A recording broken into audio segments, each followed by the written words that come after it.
आपल्या पिंपळगावच्या या बैठकीप्रसंगी उपस्थित गावातील सर्व सन्माननीय ज्येष्ठ मंडळी, आदरणीय मंच, उपस्थित माझ्या मित्रांनो, मला वाटतं निवडणुकीचा अर्ज भरण्याच्या पूर्वी आपल्या गावाचे आशीर्वाद घेण्याच्यासाठी आम्ही सर्व पदाधिकारी आलो होतो. आपण इथंच बसलो होतो आणि आज धनुष्यबाणाला आपण मतदान करावं ही विनंती करण्याच्यासाठी आम्ही सर्व पदाधिकारी आलेलो आहोत.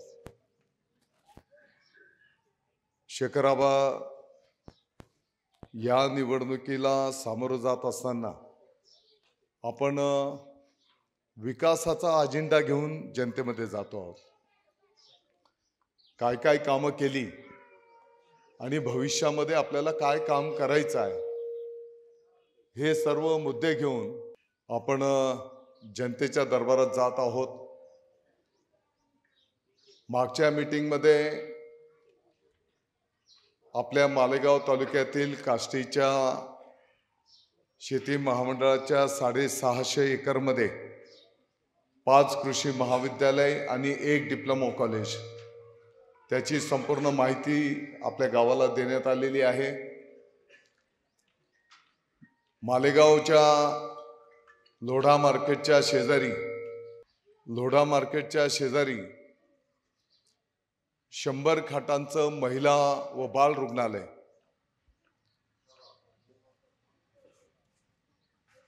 चाळीस 50 दिवस झाले उद्घाटन होऊन. तिथल्या महिला डिलिव्हरीची संख्या आता 1000च्या पुढे जाते.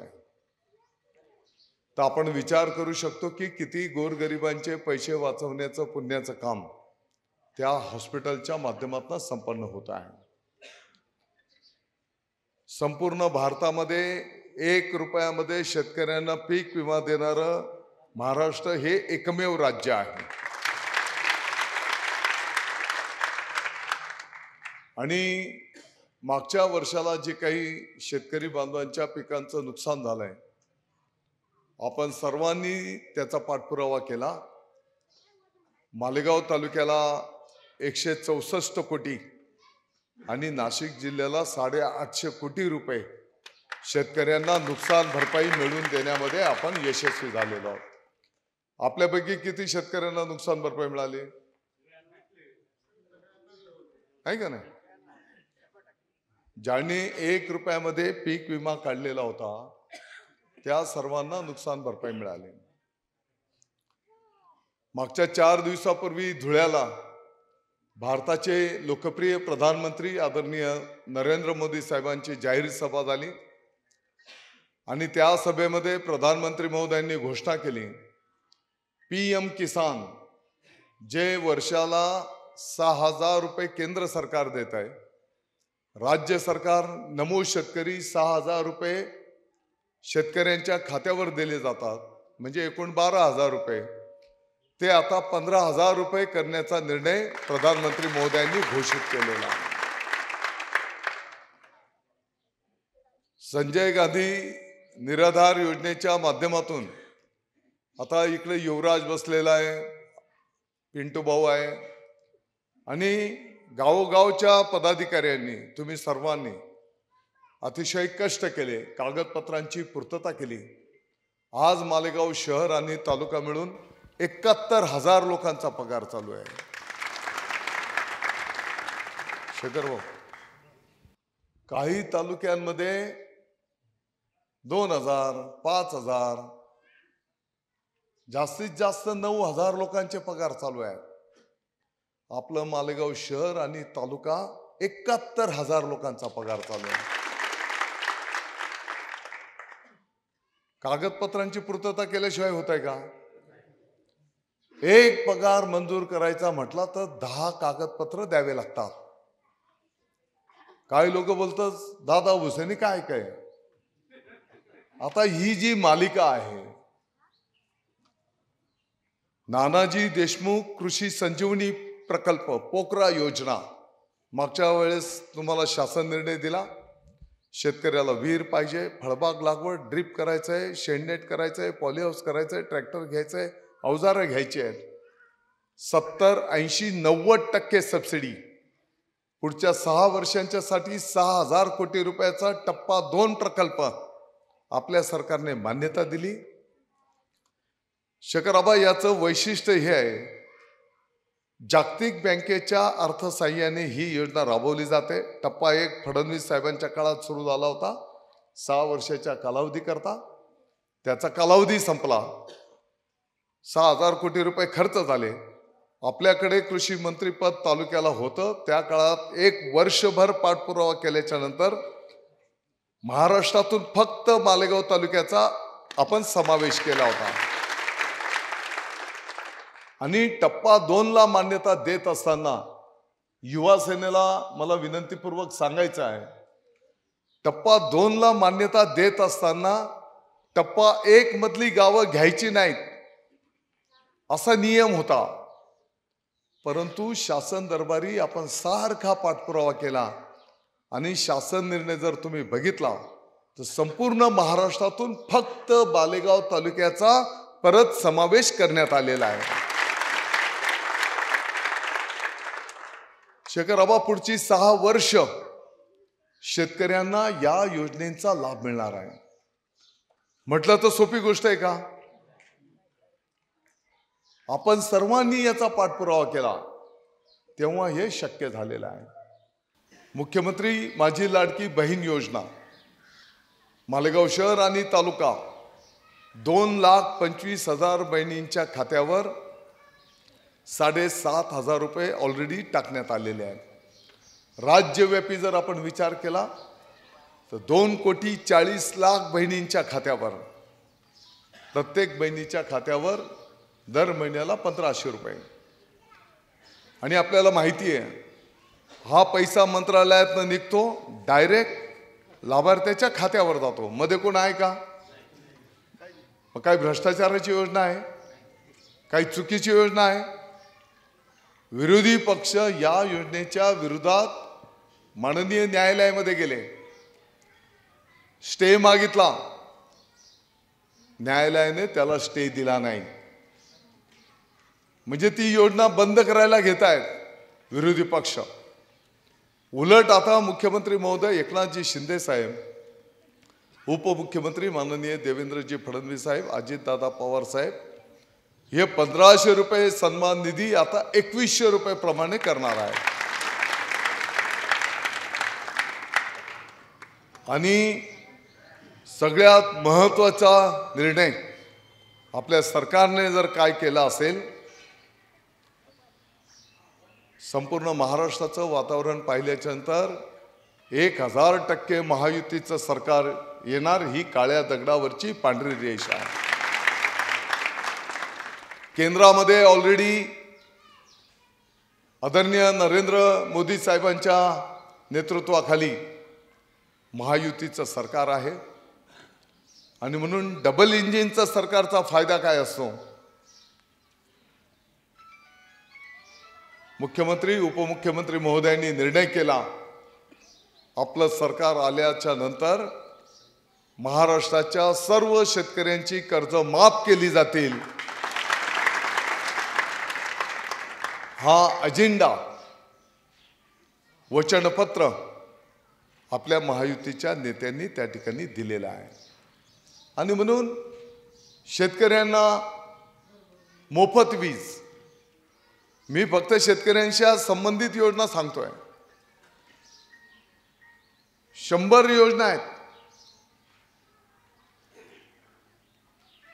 तुमच्या आशीर्वादाने 20 वर्ष लोकप्रतिनिधी म्हणून मला काम करण्याची संधी मिळाली.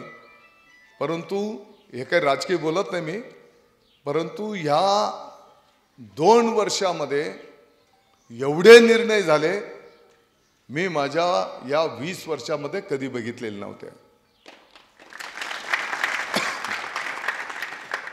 एवढं निर्णयक्षम आणि गतिमान सरकार. महिलांच्यासाठी तर किती योजना केल्या, मुलगी जन्माला आल्याच्या पासून तर तिच्या शिक्षणाच्या पासून सर्व योजना केल्या. स्थानिक पातळीवरचं जर बोलायला गेलो तर मला वाटतं की नार पार गिरनार नदीजोड प्रकल्प गेल्या 45 वर्षांच्या पासून आपण सर्वजण पाठपुरावा करत होतो. मी आपल्याला सर्वांना विनंती करेन, मुख्यमंत्री महोदय एकनाथजी शिंदे साहेब, उपमुख्यमंत्री महोदय देवेंद्रजी फडणवीस साहेब, अजितदादा पवार साहेब यांचं आपण टाळ्या वाजवून आभार व्यक्त केलं पाहिजे. 7,500 कोटींच्या या प्रकल्पाला सरकारने मान्यता दिली आणि नुसती मान्यता नाही, काही कामांचं सर्वेक्षण आणि काही कामांचं प्रत्यक्ष काम चालू करणं याचं टेंडर निविदा पण काढलेली आहे. आणि म्हणून येणाऱ्या काळामध्ये आपल्याला हे सर्व कामं मार्गी लावायची आहेत. गिरणा नदीमधनं आलेलं पाणी आपण मोसम नदीमध्ये टाकणार आहोत. मोसम नदीतलं पाणी संपूर्ण माळमाथ्याच्या भागापर्यंत नेणार आहोत आणि या कामांच्यासाठी 525 कोटी रुपये त्या 7,500 कोटींमध्ये धरण्यात आलेले आहेत, फक्त मालेगावच्या कामासाठी. आणि म्हणून हा विकासाचा अजेंडा घेऊन आम्ही जनतेत जातो. नुसतं काहीतरी अद्वा तद्वा बोलायचं, खूप लोकांनी करमणूक होईल, खालच्या पातळीवरनं बोलायचं, टीका टिप्पणी करायची, असा विषय घेऊन आम्ही जात नाही आहे. आणि मग काहीतरी एखादी छोटी गोष्ट त्याला खूप काहीतरी बाबा आम्ही जगावेगळं केलं, हे घेऊन आम्ही जात नाही आहे. काही लोक बोलतायत तुले काय दिनं, माले काय दिनं. हा हा आता निवडणुकीच्या प्रचाराचे हे मुद्दे होऊ शकता का? कोण बोलताय? काही लोक तर शेखराबा एखादं काम कमी अधिक झालं असेल, मी काही नाही बोलत नाही, परंतु सकाळी 8 वाजेपासून तर रात्री 10-11 वाजेपर्यंत जो पण कोण भेटला असेल त्याला भेटणं, त्याचं ऐकून घेणं आणि त्याचा प्रश्न कसा सुटेल ते प्रामाणिकपणे आपण काम करण्याचा प्रयत्न केलेला आहे. आपल्या मालेगाव शहरामध्ये भारतरत्न महामानव डॉक्टर बाबासाहेब आंबेडकर साहेबांचा पूर्णाकृती पुतळा किती वर्षांच्या पासूनची मागणी होती.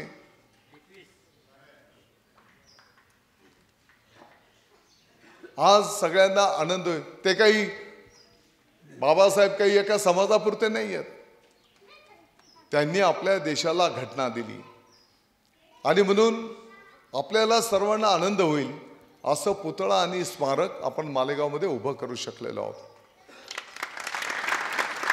आपल्या मालेगावच्या तालुक्याच्या आदिवासी बांधवांच्यासाठी 3,000 घरं विशेष बाब म्हणून सरकारने मंजूर करून दिलेली आहेत.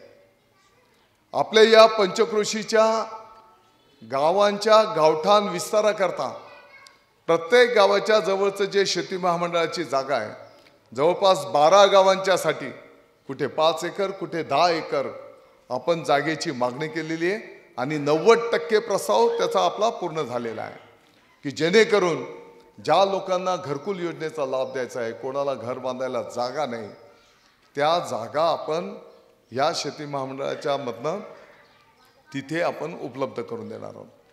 आणि म्हणून एक ना अनेक छोटी मोठी कामं आपण त्या ठिकाणी करण्याचा प्रामाणिकपणे प्रयत्न केलेला आहे. राहिला विषय तर जे काही सामाजिक सेवा करायची असते, माझं व्यक्तिगत मत आहे की त्याचं शोबाजी करण्याचं काही कारण नसतं. जे काही केलं ती आपली जबाबदारी होती आणि त्या भावनेतून आपण ते केलेलं आहे असं मानणारे आपण कार्यकर्ते आहोत. एक आदिवासी बांधवाचं हेलिकॉप्टरमधनं लग्न नवरी घेऊन आलो म्हणजे लगेच आदिवासी बांधवाची प्रगती झाली असं होत नाही. ज्याचं लग्नाचा विषय झाला तो बिचारा आज छाटणी करतोय. माझ्या दृष्टिकोनातनं ते 3,000 घरं महत्वाची आहेत की जेणेकरून 3,000 कुटुंबांना एक पक्क छत त्यांच्या डोक्यावर त्या ठिकाणी मिळणार आहे. आणि राहिला विषय लग्न लावण्याचाच, तर तुमच्या सर्वांच्या आशीर्वादाने, तुमच्या सर्वांच्या उपस्थितीमध्ये मागच्या 10-12 वर्षात 500 पेक्षा जास्त लोकांचा सामुदायिक शुभविवाह आपण संपन्न केलेले आहेत. अख्ख्या मालेगावने पाहिलेलं आहे. अख्खं मालेगाव आशीर्वाद द्यायला यायचं. म्हणून हे काही प्रसिद्धी करण्याचे विषय थोडी आहेत. आणि फक्त व्यक्ती द्वेष चाललेला आहे. वडिलांच्या विषयी वाईट साईड बोलायचं.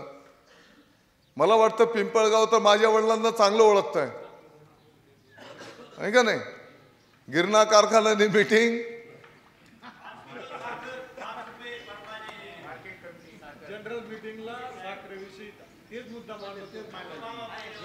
बरोबर.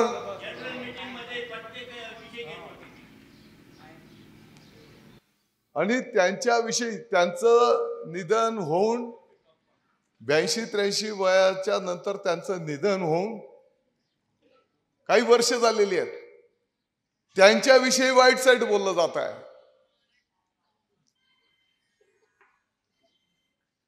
आता हा काय प्रचाराचा स्तर आहे? मी हे काही सहानुभूती करता बोलत नाही. आणि मी तर सांगितलंय, माझ्या वडिलांच्या विषयी बोलतोय, ठीक आहे, मी सहन करेन. पण खरंच तुझ्यात हिंमत असेल ना, तर एखाद्या कार्यकर्त्यांच्या वडिलांविषयी बोलून दाखव, तुला घराच्या बाहेर पण पडू देणार नाही.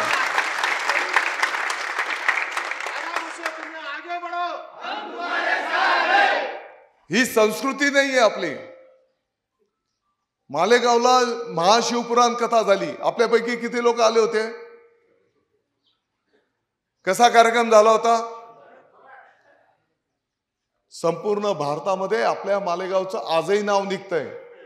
ते महाराज जिथे जिथे कथा करतात, तिथे तिथे ते मालेगावचं नाव काढतात. तो काही खाजगी कोणाचा कार्यक्रम नव्हता. सगळ्या मालेगावने तो कार्यक्रम केला होता. त्याच्याही विरोधात कोर्टात केस, त्याच्याही विरोधात पोलीस स्टेशनला तक्रारी.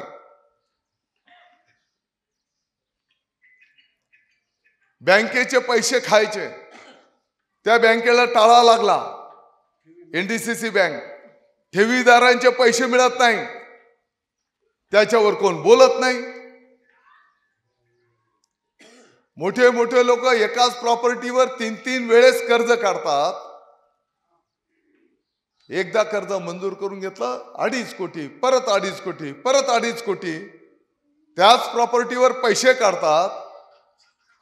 आपल्या स्वतःच्या बँकेत वळवतात, तिथून ते दुसऱ्या राज्यात पैसा जातो. बँक तक्रार दाखल करते, पोलीस स्टेशन चौकशी करते आणि पोलीस डिपार्टमेंट कारवाई करते. तो बोलतात की दादा भुसेने जेलमध्ये टाकलं. दादा भुसेने कर्ज काढायला लावलं होतं. दादा भुसेने सांगितलं तू भरू नको, पैसे घेतले ना. ठेवीदारांचे पैसे मिळत नाही. 2000 कोटी रुपये अडकून पडले. त्याच्यावर कोण बोलत नाही.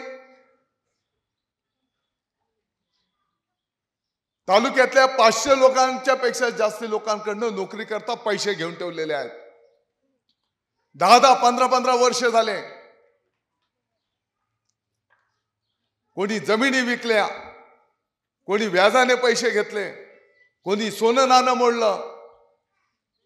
अद्याप नोकरी नाही. आता निवडणूक लागली, परत तुले ऑर्डर. या विषयांवर कोण बोलत नाही. आणि विरोधी जे दोन्ही उमेदवार आहेत, त्यांची नुरा कुस्ती चालू आहे, WWF.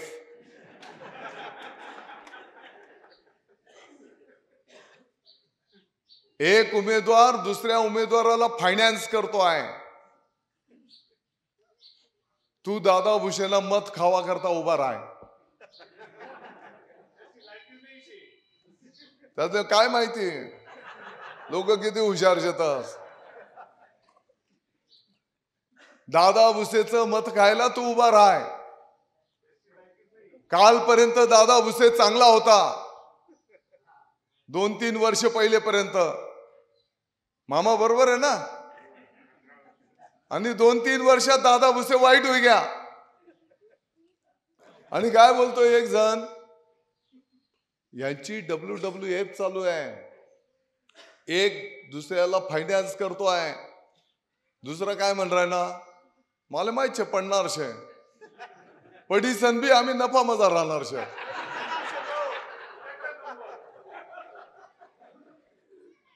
दादा भुसेची मत खायची आहेत. अरे जनता एवढी सोपी आहे काय? आणि आहे तर दिवस नाही जवाशे आपले, कामाचे दिवस आहेत. शेखर आबा, पिंपळगाव एक राजकीय अधिष्ठान असलेलं गाव आहे. ही जी उपस्थिती आहे ना, माझ्या दृष्टिकोनातनं ही लाख मोलाची उपस्थिती आहे.